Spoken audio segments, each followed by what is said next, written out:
खुलुमबाय लोगोफोर स्टेट बेंकनि बेंक स्टेटमेन्टखौ गावनि मबाइलजों अनलाइनै न'आव थानानैनो माबोरै गोरलैयैनो बरननो हायो बेखौ आं नोंथांमोननो खोन्थालांनोसै।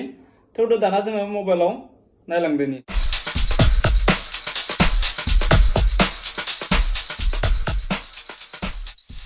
लोगोफोर नेट बेंकिंजों माबोरै बेंक स्टेटमेन्ट बरनो बेखौ आं खोन्थालांनोसै। बेनि थाखाय थांनांगोन गुगोलाव, बेनिफ्राय अनलाइन SBI बेखौ क्लिक बानायनांगोन।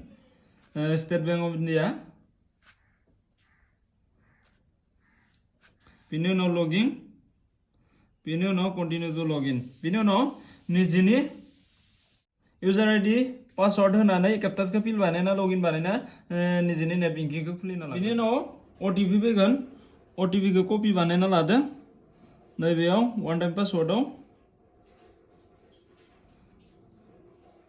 नैबेयाव पासवर्डआव कपि बानायना साबमिट बानायदो। बेनि उनाव नैबायदि इन्टारफेस फैगोन। बेनि उनाव नैबे खनायाव आगसिखै 3 लाइनाव क्लिक बानायदो। बेनि उनाव बेहायनो एकाउन्ट एन्ड प्रफाइल बेयाव क्लिक बानायदो। बेनि उनाव नैबेयाव एकाउन्ट एन्ड स्टेटमेन्ट ओंखारगोन। नै account and statement, account statement बेहाय क्लिक बानायदो। बेनि उनाव सेभिं एकाउन्टआव क्लिक बानायदो। नै सेभिं एकाउन्टआव क्लिक बानायनानै नैबेयाव गाहायखै फैदो। फैनानै बेहाय डेटखौ नोङो स्टार्ट डेट आरो इन डेट, स्टार्ट डेटखौ नों माब्लानिफ्राय लागोन, थांनाय मा मासनिफ्राय लागोन ना बोसोरसेनि स्टेटमेन्ट बरननो हायो बियो। आं हमना ला मास मोननैनि बरनबाय, मास मोननैनि सिगांनिखौ होबाय। बेनि उनाव दिननि तारिखसिम क्लिक बानायदो।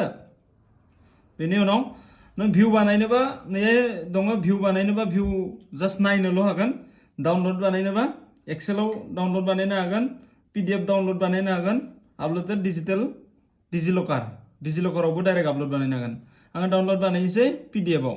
बिनि थाखाय नै PDF आव क्लिक बानायदो। बिनि उनाव ग'आव क्लिक बानायदो। नै PDF आव फैबाय, PDF आव क्लिक बानायना नायजासिगोन। अलरेडि डाउनलड जाबाय। नैबेबायदि स्टेटमेन्ट कपि जों बेंकआव थाङाब्लासिनो बा मेसिनाव थाङाब्लासिनो निजिनि मबाइलाव स्टेटमेन्ट बरननानै जिकुनु खामानियाव जों बाहायनो हायो।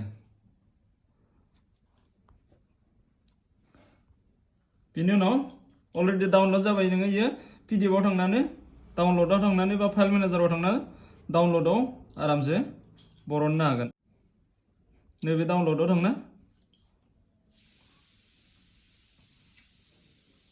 नै बेखौ आरामसे नायनो हागोन, नै नायफिननो हागोन। लोगोफोर बेबायदि जोङो